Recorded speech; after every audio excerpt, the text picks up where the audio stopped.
All right, Great. let's get started. I've got Marissa, I've got Jigar Shah here. Jigar, where are you calling from on this DC night?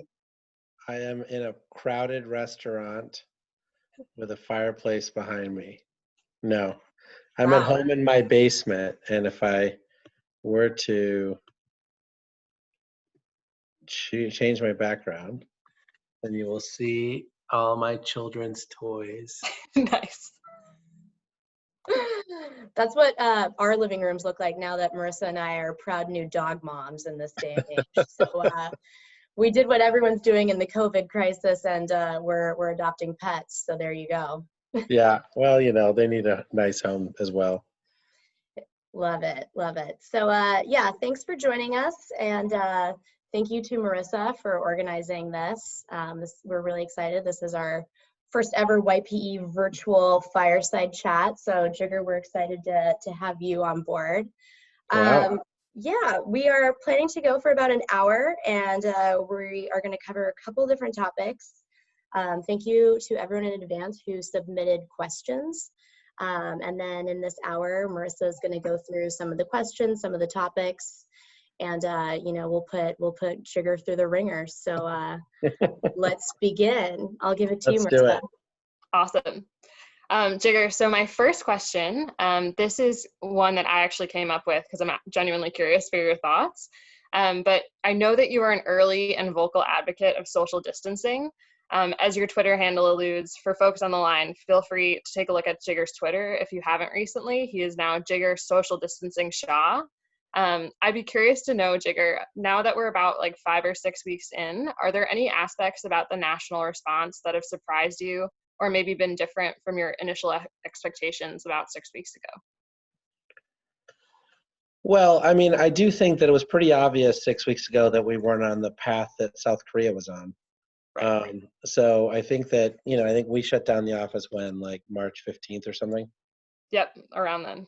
And so I think by that point, it was pretty obvious that we were in for the long haul. And so I think part of this is my dad's a physician, my brother's a physician, my dad and my brother and my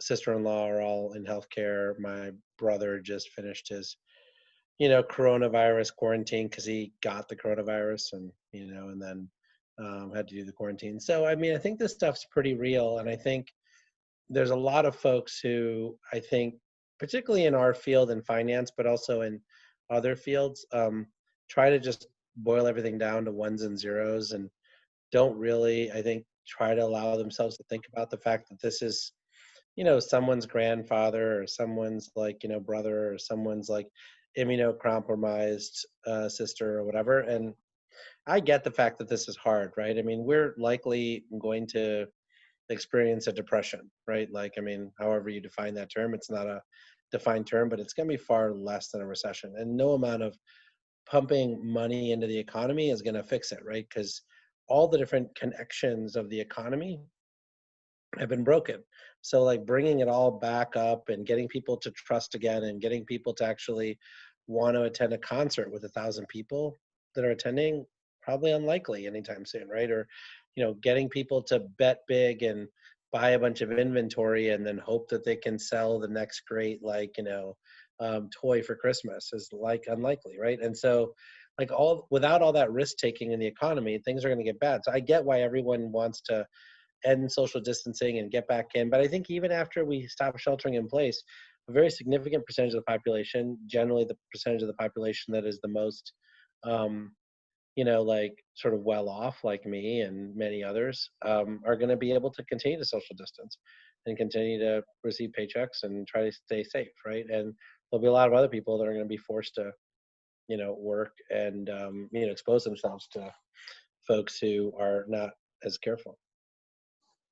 Yeah, I think that's a lot of that is kind of reflected in recent events and kind of what we're seeing across different states that are taking different measures.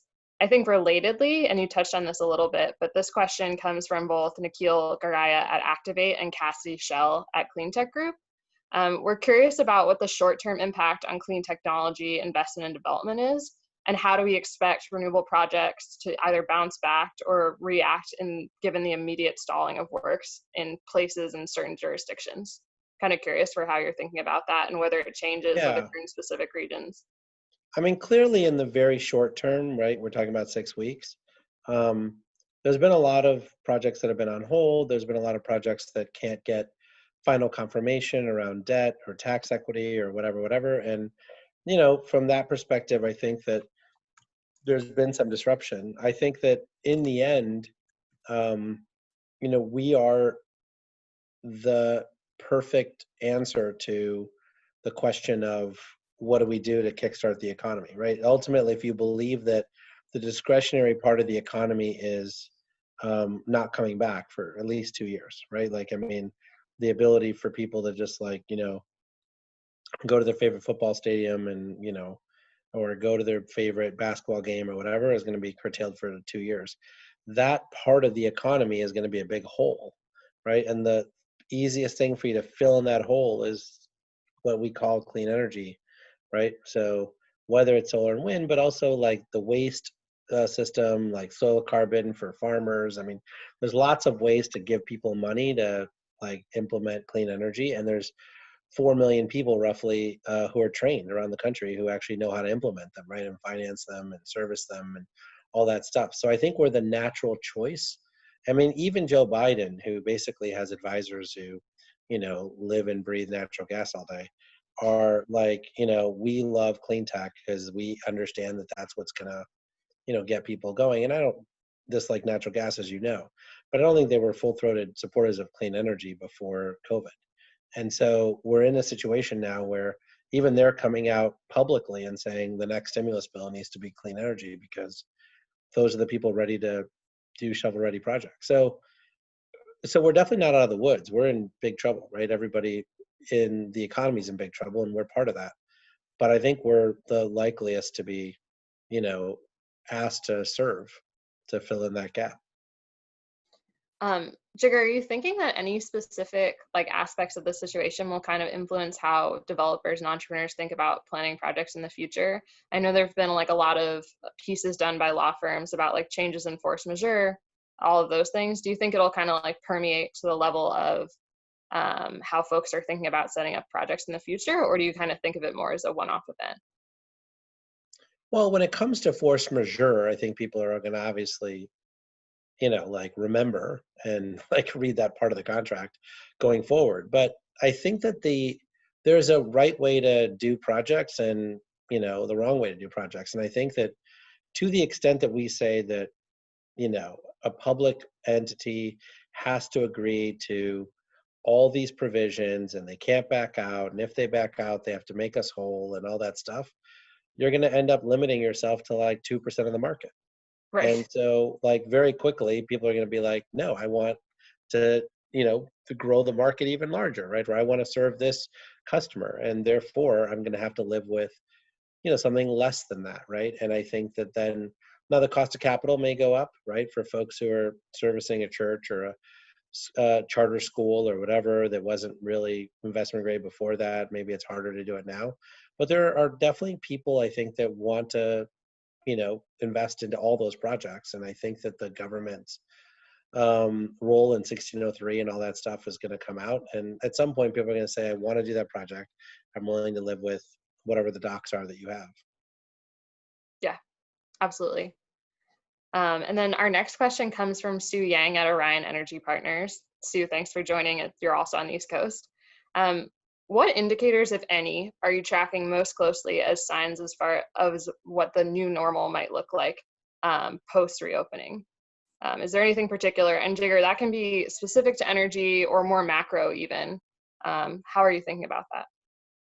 Yeah, so for me, I think that one of the things I'm looking at really carefully is all of professional sports, right? I mean, there is a huge percentage of this country who relies on professional sports to, not hang out with their family or find some quiet time and, and actually get ensconced in data and stats and whatever. And I don't know when that stuff's coming back, and we'll see how people push. I mean, clearly I think WWE is coming back probably next week. in whatever state is most lenient to allow them to come back. But there are other sports that I think, like NASCAR and others, that I just don't know when they're going to open back up. And I think that's a telltale sign, because people desperately want it, right? Like there's a huge demand for it, and there's a huge demand from TV broadcasters for it, because it's the only thing that people watch live, right? Everyone DVR stuff and, and binge watches stuff and whatever, but they can't do that for sports. And so I'm watching sports really carefully, because I really think that that is going to be like the harbinger for when people feel like things are getting back to normal. Yeah, that's a really good point. I haven't thought of that, but now that you bring it up, it makes sense, because when we were in like the mid-March era, it was kind of like, oh, March Madness is going to be played without fans, and everyone's like, oh, that's pretty weird. And then it went further than that. It was like, there is no March Madness, and it just kind of cascaded from there. It's kind of like a leading indicator of the severity. Cool. All right. We're going to switch gears and kind of go towards more like general industry questions. Our next one comes from Felix Lemerle at First Solar. Can you discuss short and long-term impacts that oil price drops and demand shortages will have on renewables across sectors, and sectors meaning like power generation, transportation, etc.? Obviously, Jigar, there's like a variety of impacts, so feel free to like take economic, political, kind of go for it. Yeah, I mean, obviously we can talk about that particular topic the entire hour. So I'll try to limit myself a little bit here. But look, I think that the oil patch is in real trouble. And I think all of us need to show the humility around how our brothers and sisters in the oil patch are doing. I think there's a tendency to get super negative about other fellow folks in the energy industry, but these guys are folks that are working really hard, and they believe, and they are actually keeping everybody running, right? Whether it's airplanes or cars or whatnot, right? And the fact that nothing is running right now is put them on their back, right? So I think it's really important to start there, and for everyone to like really recognize the human cost of all of this first. And then I think the next piece is basically trying to figure out what it does to commodity markets and all that stuff, right? There's a lot of complicated pieces here, right? There's a lot of gas that is basically waste from drilling for oil, right? So a lot of that gas is probably going to dry up and and not be there in the Permian and other places, because oil isn't worth taking out of the ground. I think the pure gas players are probably going to continue to drill, and so you're probably going to still see a lot of production out of Marcellus and some of the other places. And so my sense is that natural gas prices will go up a little bit over time, but like I don't think that they're going to spike to $4 a million BTU. So I think you're still going to be in a low natural gas price environment. I think separately, part of what I say a lot, and I think people understand what I'm saying, but sometimes I think they don't allow themselves to really hear it, is that we really need policy. Always, always, always. I think that there's a tendency for a lot of folks in our industry to really like want to be libertarians, and they're like, our stuff is so cheap, we're going to outperform everybody else, and everyone's going to build solar and wind because it's so cheap. That's poppycock, and you guys all know it. We get it because we pass clean energy standards. We get it because we pass renewable portfolio standards. We get it because of all those things, right? I think the notion that people are signing 20-year PPAs or whatever it is, or like without a policy framework around it, is crazy. And so I think that we're going to be successful even after this, because we're in law, right? Like, and we are in, policy, not because of, our cost effectiveness. And then I think separately, like the other group that I think we should all be very careful about is like ethanol and biodiesel and renewable diesel, who are also all on their back. And I think we in the clean energy industry have a tendency to really be very solar and wind focused, or even electricity focused. And we don't realize that we actually need a broad coalition, right? Like we don't have the votes right now to pass 1603, for instance, on the Hill. The only reason we get those votes is because people in the ethanol industry or the fuel cell industry or the electric vehicle industry or others actually play nice with us in the sandbox and deliver like 3 or 4 votes that, that they can deliver. And so I just think that people need to be a lot less opinionated. I know that's weird coming from me, who has a lot of opinions, but like a lot less opinionated about how bad everybody else is and how good we are, right? Like I don't understand how people define we, but we should make it a lot broader. We all want to decarbonize the planet, but I think we all recognize that that we don't have answers to every question, right? Whether it's Sure. replacing plastics with other stuff that keeps everything sanitary, right, et cetera. Like, I just think that we take for granted how important all those things are, particularly during COVID. And we are going to need the oil industry and the gas industry for a while until we figure out the transition. And so I think we should all figure out, like, I don't think we're going to be negatively affected by low oil prices in the electricity business, but I do think the ethanol, biodiesel, those guys are, certainly on their backs. Yeah, absolutely. And I think you brought up a really good point, which is really around kind of coalition building. Like, it's very easy to like rally folks around a like us versus them mentality, but these are really, really complicated coupled systems that are very reliant on like existing infrastructure, and anything less than like something that's broader strokes than that is probably going to miss the point Yeah. that's required for the transitional period. So I would certainly agree with that. Our next question comes from Caroline Normile. She's a principal air quality specialist. She's curious about how can we better emphasize and integrate for the net effects on public health when considering the costs and benefits of renewable energy projects. And kind of related to what you were talking about, Jigar, how can these be effectively be communicated so that we can support the transition itself? Do you think that there are things that we're doing well on that side, or maybe things that we can do better? But how do you kind of think through really capturing that impact on the public health side? Well, I mean, I'd say that we're already getting compensated for a lot of it, right? That's why we have RPS standards. That's why we, signed above market PPAs in the past and all that stuff, right? I think that in general, the only way to really do it is to have a really big shift, right? I mean, I think I'm fairly vocal around the fact that I don't believe that a carbon tax is coming anytime soon, and that we really shouldn't be pushing for a carbon tax. But one of the things you could push for, in my opinion, that would work really well is a healthcare tax. I mean, there's a ton of data, right? The National Academy of Sciences did a bunch of work in 2008, 2009, based on a mandate from the Congress, and they showed that like Medicare, VA, like healthcare spending, like directly on impacts of fossil fuel, right? So this is like asthma, like heart conditions related to air pollution, et cetera, were something like $88 billion of expenses. And then Harvard came out with a study about a year or two after that, which was estimating at $150 billion a year.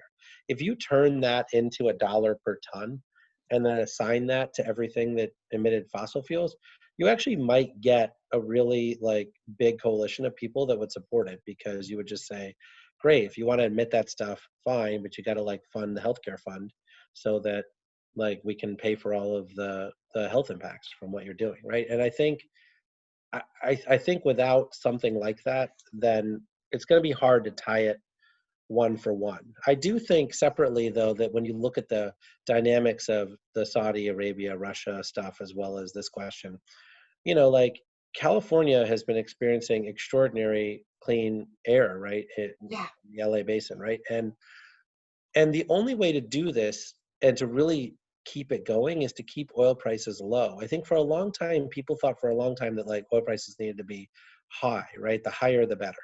Right. And in fact, we actually need to keep them low, because the lower they are, the more that like deep sea drilling doesn't pencil, and shale doesn't pencil, and oil sands doesn't pencil, right? And Arctic drilling doesn't pencil. And I think that the way you do that again is through policy, right? So when you think about the dynamics, right? The Russians and Saudi had a fight. They cut oil prices. Oil prices went down a lot. Then COVID like hit for the European and American markets. And now, oil prices are like really low and negative at Cushing and all these other things. But like within I don't know, a year and a half, 2 years, we're definitely going way back up. Right. Once shale is all shut in, it takes a long time to reopen those wells. And on top of that, a lot of those wells may be permanently damaged. And so we may not be able to get it back out of the ground soon enough. So the notion that like we're on track to low oil prices forever is ridiculous. And so if you want to keep air quality, like really good, I think the best way to do it is to actually ban internal combustion engines. You already have that in the UK. You have some form of that in many countries already. And, you know, the California can change. You may not be able to ban internal combustion engines, but you can definitely manipulate the California sort of CAFE standards to make it, you know, much more expensive to buy internal combustion engine cars. But anything short of like doing policy like that, I don't see how air quality doesn't go back to where it was before. Yeah. And do you think there's any risk that just general like policy appetite, given that we're likely to hit a depression period, whatever that looks like after this is all over, do you think that results in like some of these items more getting sidelined as opposed to being helped? Well, that's leadership. Yeah. Right? I mean, that's leadership, right? Leadership is about taking, what did Rahm Emanuel say? Like, you should never waste a crisis. Like, this is the time, right? Like, if you want to move to electric vehicles, we certainly have plenty of electric vehicles to service the new car market in the 8 or 9 states that are aggressively following California, right? So we sell what we used to sell like 17 million cars, passenger cars a year, or something probably on the order of like half of that are in the 8 or 9 states that follow California, probably less than half. Yep. And then, you know, so now you're down to like 7 million cars. And then when you think about like, we're already on a recession, depression, so that number is probably down anyway, just because, well, frankly, we've been selling a crap load of cars for the last 12 years. And so, in fact, like we actually have a lot of cars, new cars in circulation. You could imagine that like with 2 million EVs, you could satisfy the vast majority of those like 8 or 9 states that would actually pass something bold. Right. And so like my sense is that like you got to go big or go home. Like this is the opportunity. For those of you who haven't really thought about this in great like historical details, there are very few periods of time when we've really changed the entire like makeup and the values of people, right? The Great Depression was one of them. Post World War II was one of them. But like in general, we haven't had that many time periods where people are like, oh, I remember when and da da da, whatever, right?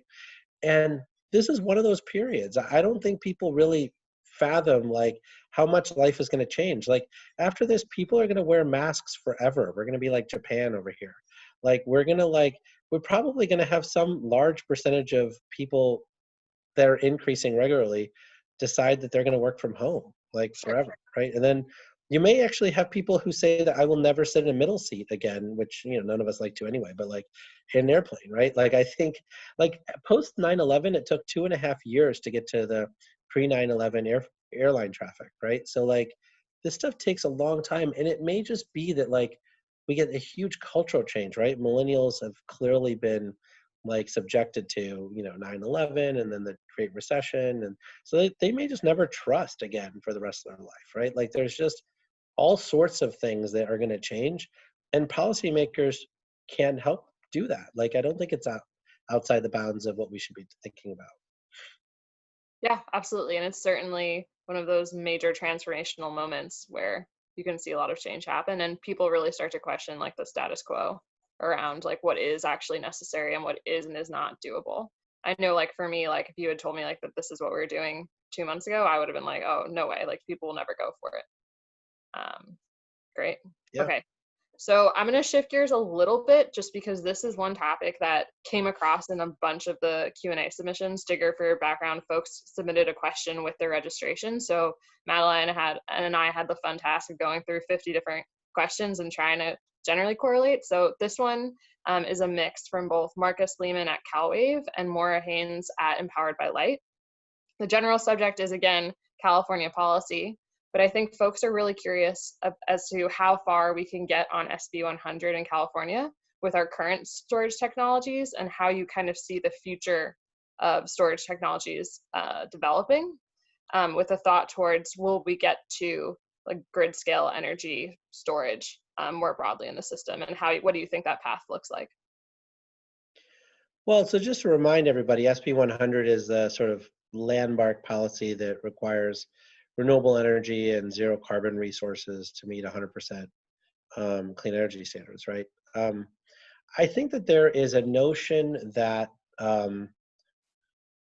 that this has to come from storage, right? Like I do think that in general, storage has been something that's been lacking from the grid since probably the 80s, right? Like, you know, we built a bunch of storage during the nuclear build because frankly, we had way too much nuclear power. We didn't know what to do with it. And so we invented pumped hydro to like do something with it.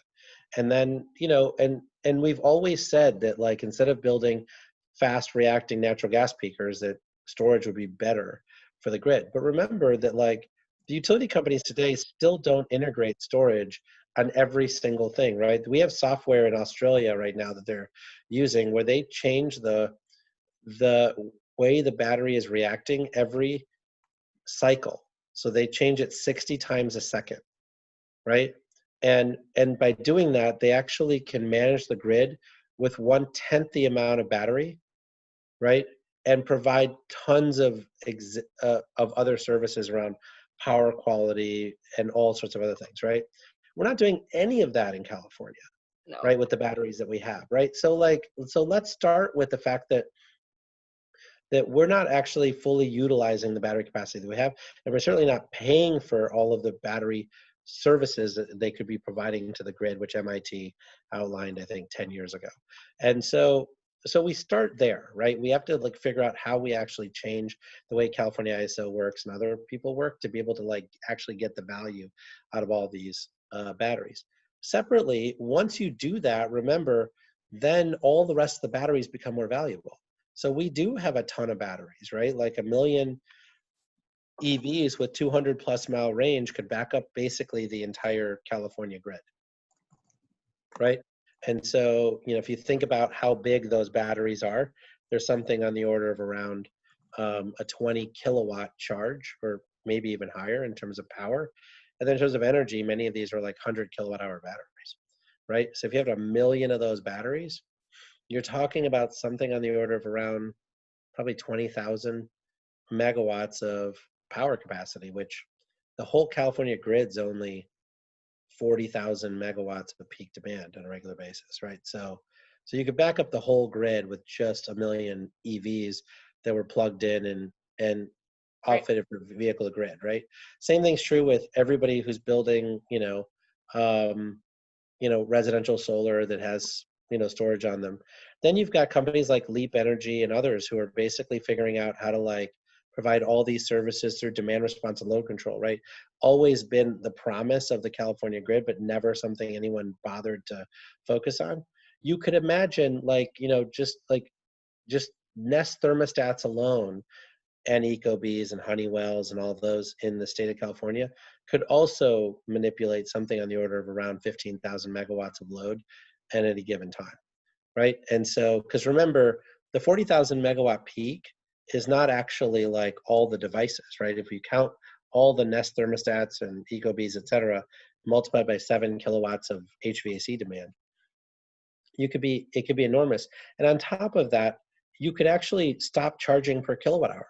It's so valuable that if you actually could manipulate demand with that level of dexterity, you could just tell everybody, we don't care how much energy you use anymore.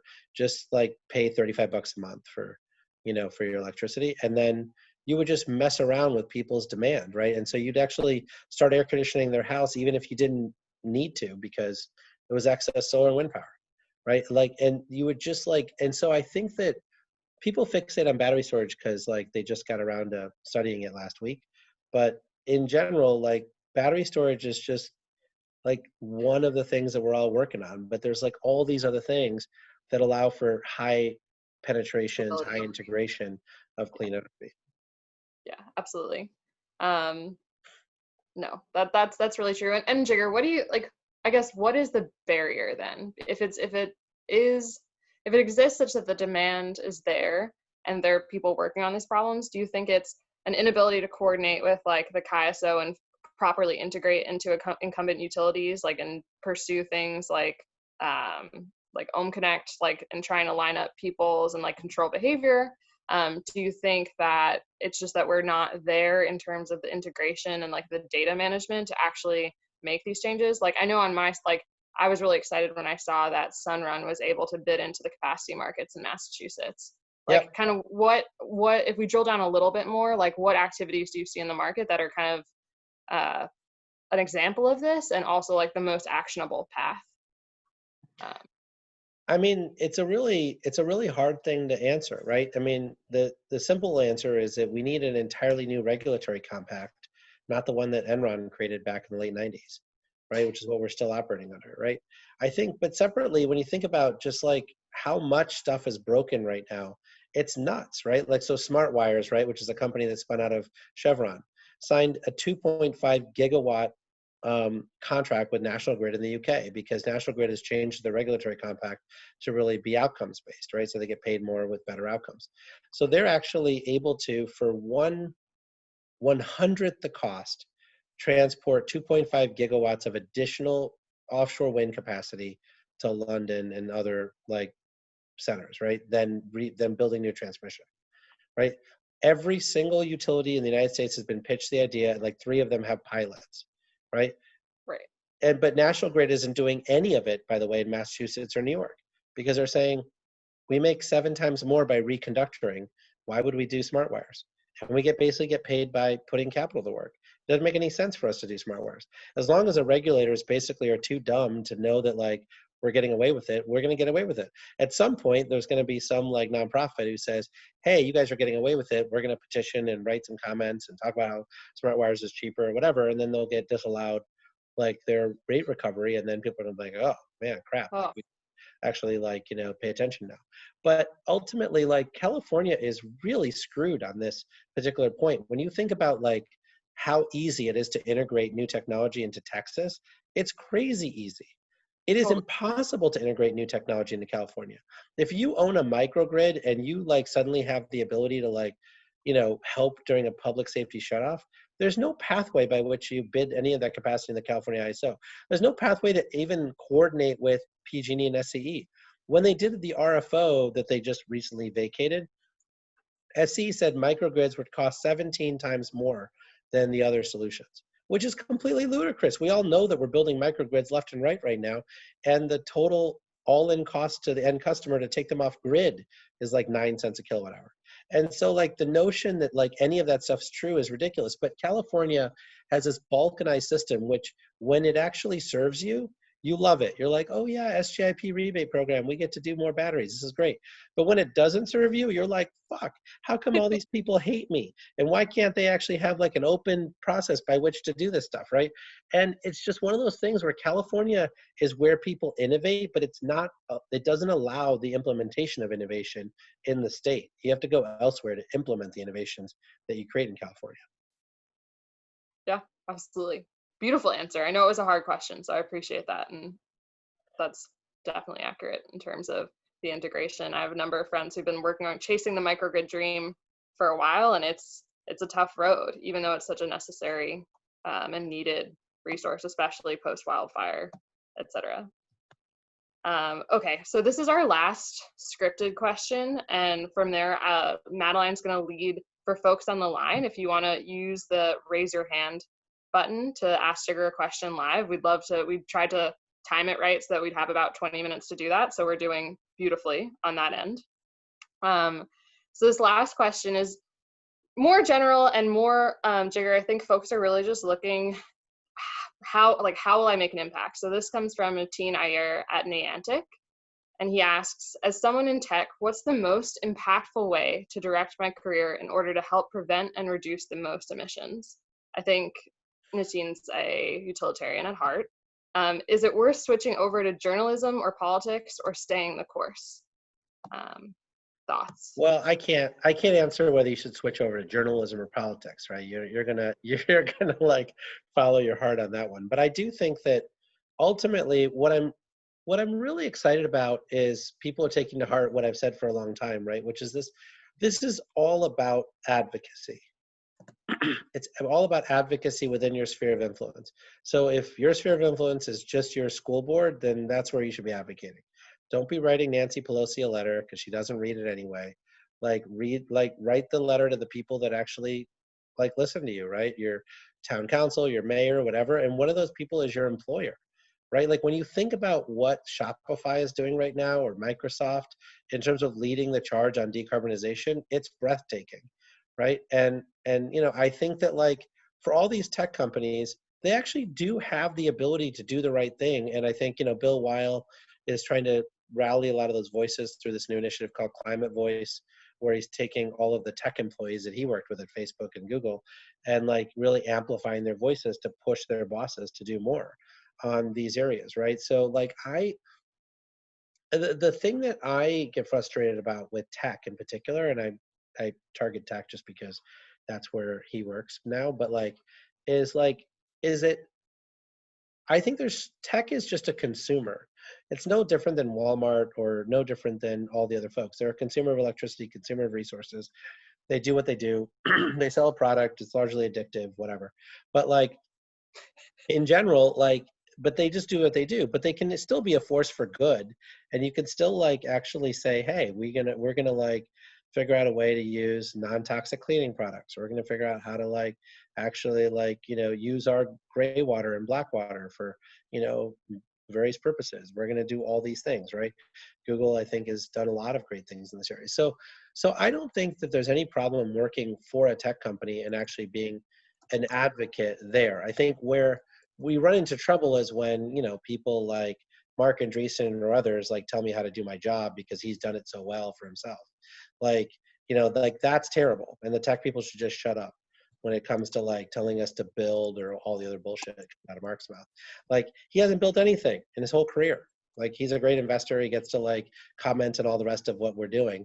But he's not the one actually building acres of solar and figuring out how to protect desert tortoises and figuring out how to interconnect substations and all that stuff. That shit's hard, right? And the tech companies love writing op-eds saying hey, this stuff, we could do it. Why can't you do it? They can't do it. And it's really hard, right? And so I think if you really have a calling for working clean energy, there's plenty of jobs. There are people hiring now in clean energy. So switch careers into clean energy. If your calling is to call out the worst abuses of the traditional industry, we need a lot more local journalism. Local journalism is dead right now, and everyone basically works for large newspapers who can't get to local stories, and that hurts us on climate reporting. So become a local journalist. There's lots of reasons that you should be a politician, but you should only do it if you actually want to go out and meet people every night of the week and glad hand and say hello and do all these other things. If you just want to pass policy, then you should work for a politician, not be a politician. Great advice. Excellent advice. Madeline, I'll turn it over to you to lead some questions for folks on the line. If you aren't familiar with Zoom, you can go in and raise your hand by clicking on the left icon. It should give you an option on the participant side to raise your hand if you click participants. So. All right, I'll watch for some hands now.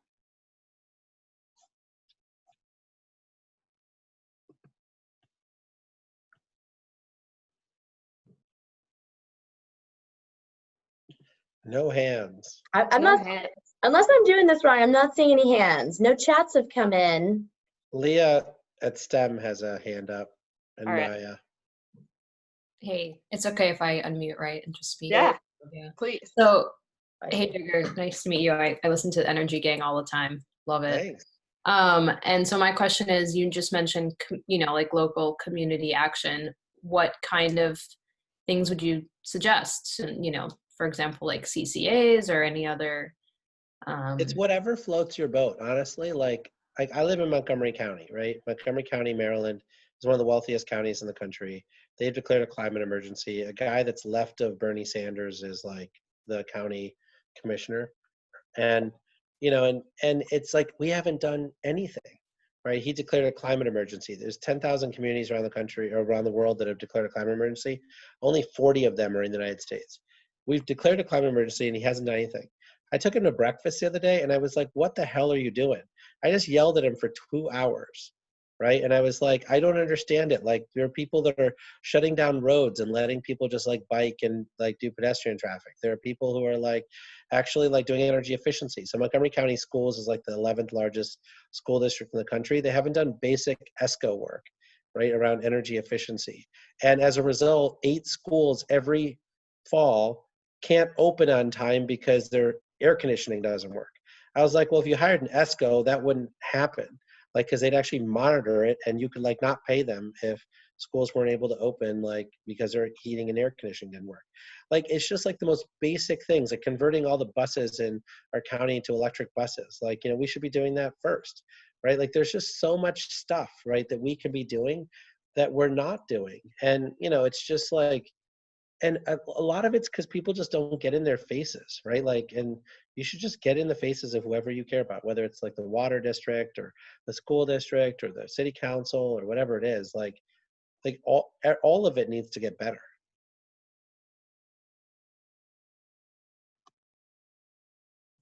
All right. We've got some more hands. We've got Maya Wolf from PG&E. Maya, I'm gonna mute you.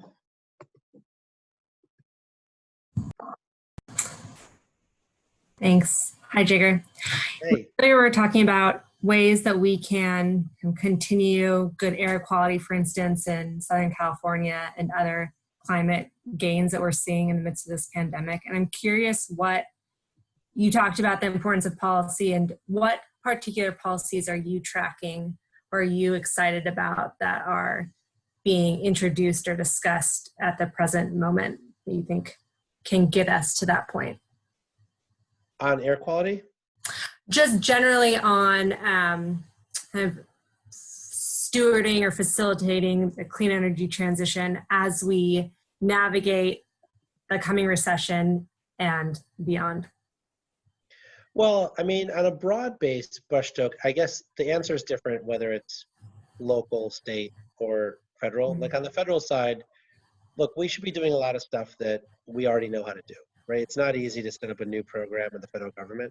So, like, you know, during the era stimulus bill, we basically, 10x the weatherization money. We should do that again, except make it 100x, right? And we should basically say, I think we identified 12 million households that are basically on some sort of utility bill assistance. And so we should just say, look, all of you guys get weatherization, right? All of you. And while we're at it, we're just going to give you all free refrigerators that are DR enabled, right? Like, I mean, or room air conditioners that are DR enabled, et cetera, right? Like, and we should probably just say, look, 50% of it's funded by the government and 50% is funded by the utility, and the utility gets to rate base it, right? And, in exchange, they have the ability, they have the requirement to figure out, what that does to the load profile on, their distribution substations and all the other things, et cetera. But we should do it anyway, just because, like, hell, I mean, during the polar vortex, like 2 years ago, in the Midwest, many homeowners couldn't keep their homes above 55 degrees, right? I mean, like, that's just crazy. Like, we should do it anyway, and we actually have all the systems in place to do it. We have all these people who are trained on how to do weatherization and all those things. The utility companies actually know how to, like, administer those programs. So that's something we should do right away. Separately, like, USDA has a $100 million grant program where they help gas station owners do, like, blender pumps so they can sell E85, but they also, like, could do electric vehicle chargers, right? And so we should help every gas station owner in the country to put in, what amounts to some sort of fast charger, what amounts to some sort of, like, blender pump for E85, et cetera. Like, those are things we could do. There's an existing program under USDA. You could 10x the amount of money there, right, and get that done. Like, I think, so on the federal government side, there's a bunch of stuff like that I think we could do if we actually just followed some of the existing programs that are there and just put more money behind it. At the state level and the local level, I do think that there are easy wins. Like, I think if the state of California mandated that all Lyfts and Ubers need to be electric vehicles next week, no one would care. Like, there would be no outcries. No one would care at all, right? And so that's something you could do, right away. And in fact, it's actually good for Uber and Lyft. That's a stupid thing.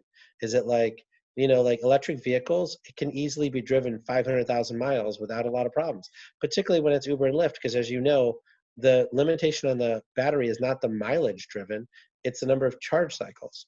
And so if you have charge cycles and you discharge it 200 miles every time and then you charge it again, those, like, 10,000 cycles actually can take you 1,000,000 miles, right? And so they're the super users that should be using electric vehicles. And so I just think that there's lots of policies like that we could be doing that. Like, the other big one that I would push out there, which I'm not sure a lot of people focus on, is waste. I mean, like, China has stopped accepting recyclables, right? Like, everybody in San Francisco is sorting their recyclables and all of it's just getting mixed back together into the landfills. Like, that's just dumb. Like, we should just, like, use Swedish technology, Finnish technologies. There's tons of technologies out there where you basically separate these things like 18 different ways, and then you do something with each of the things, and you do single stream, right? That's how they do it in Scandinavia. We can do it, right? Like that's something we definitely can do. And yes, if you pay for it fully out of city coffers, then it's probably like triples the waste fee that you pay. But if you had federal government support, et cetera, you could do it.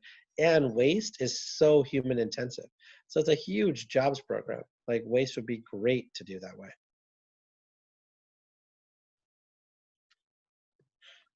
Awesome. Thanks, Jigar. All right, another question from Andrew Brighter Woo from Brighter Planet. Andrew, you look like you're already in a recording studio. No, it's my home office. Hey, Andrew. I'm usually wearing a green jacket, so. Well, my question is, what do you see as the financial model of the future? I know we have the PPA. Are we going to continue with like an infrastructure as a service type model with the IDC setting? Or is there something that you see as more of like a free market type approach, which I've always kind of seen the future being the best technology wins and just kind of allow all subsidies to go away and just kind of battle out with the lowest cost per kilowatt hour? Yeah, so I think we should dispel the myth that the best technology wins. I think that's patently false, right? Like I can prove all the time that like VHS beats Betamax. So like in our sector, right? So it's really the technology that's the most trusted wins, not the one that is the best on whatever, category.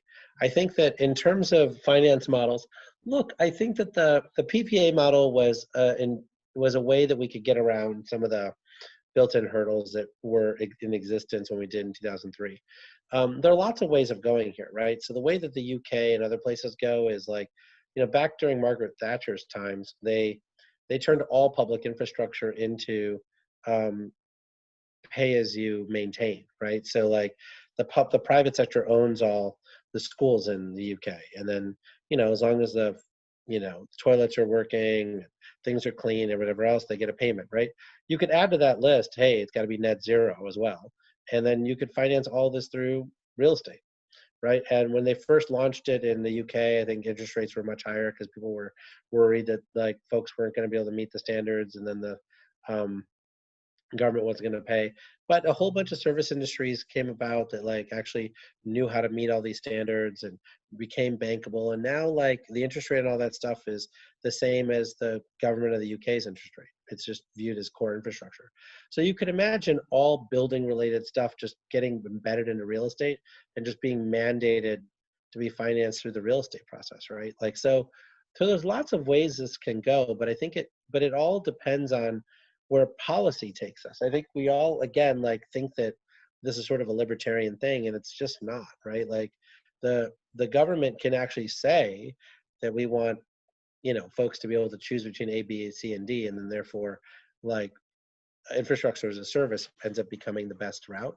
But the government can also say, look, man, this depression sucks, and we're on World War II footing now, and to be able to get 20 million people back to work, we're going to actually create make work programs, and we're going to restart the Work Progress Administration, and we're going to like plant a bunch of trees just like we did during the Great Depression, and we're going to fix all the erosion on like riverbanks, and we're going to do all these other ecosystem services, and we're going to also do like a lot of weatherization and other things, right? So like there's lots of ways for us to solve this problem. I'm proud of what we've done on infrastructure as a service, but it's not necessarily the best way to have a World War II footing, right? If you actually basically said, stop making cars, start making planes tomorrow, equivalent on clean energy, you could have this mess cleaned up in less than a decade.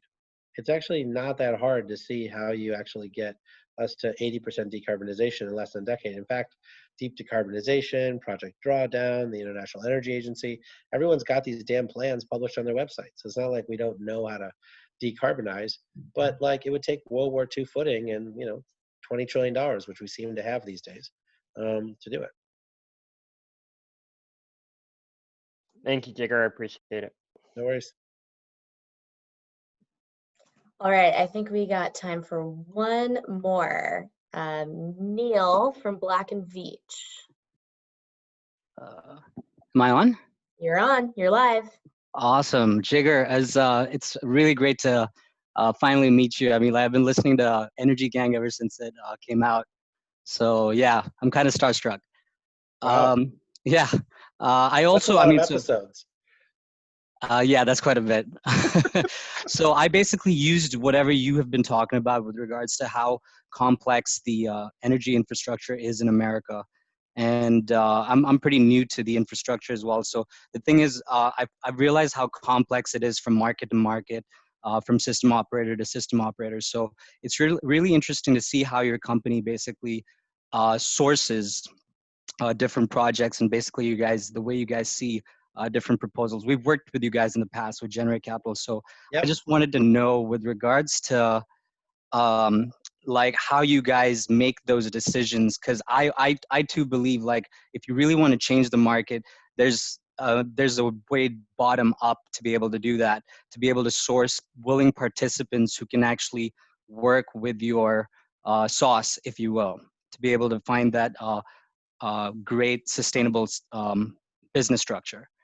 How do you guys find those people to work with, those willing participants? Because some of the projects you guys work is pretty out there, and I just get impressed of how you guys actually find these kinds of projects. So Yeah, Marissa and Asher and April would like for them to be less out there, I think.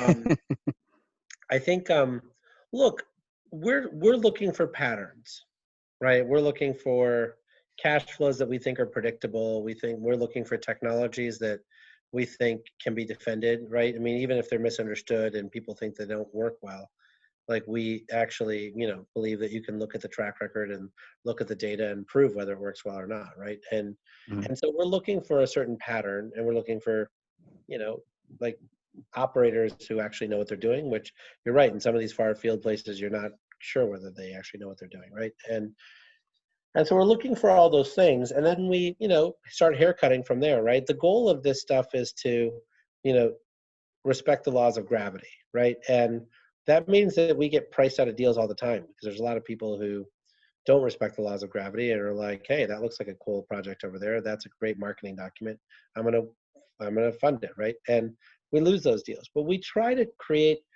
a systematic way of really looking at deals and saying, like, if this is going to be a $100 billion opportunity, which is what it has to be to solve, the problem that they're trying to solve, then what would institutional investors one day ask them to solve, right? And then we ask them to solve it. And sometimes you find that like they can solve 3 things, but not the entire 10 things. And we're like, great, you've solved 3 things, not the entire 10. We still are willing to do the deal, but now, we're basically 100% equity financing it, and we have, $10 million in reserves just in case things go wrong, right? And they're like, wow, that really sucks. And I'm like, yeah, but your project really sucks.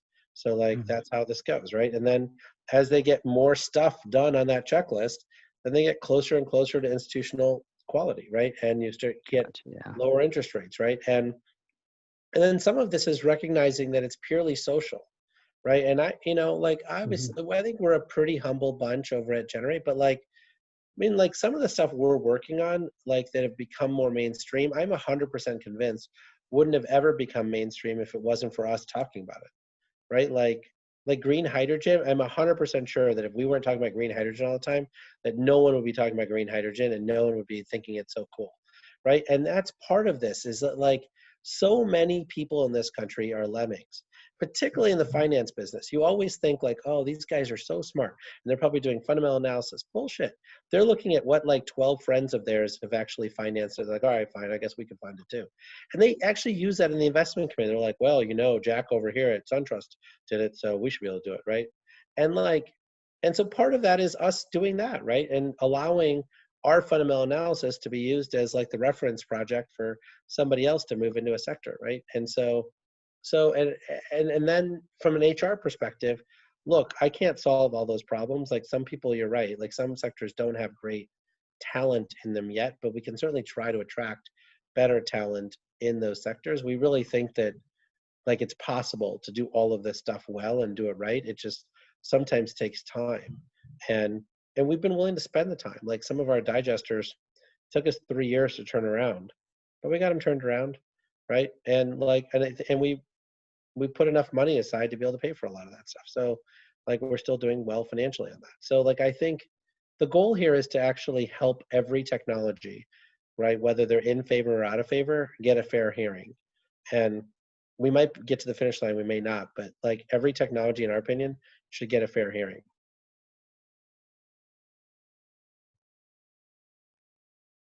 Beautiful answer. That was a great, I promise we didn't plant Neil to ask about that on the generate side, but that was a great answer. Jigar, I know we're coming up on the hour, and we just wanted to thank you so much for your time tonight. I know it's late on the East Coast. This was phenomenal.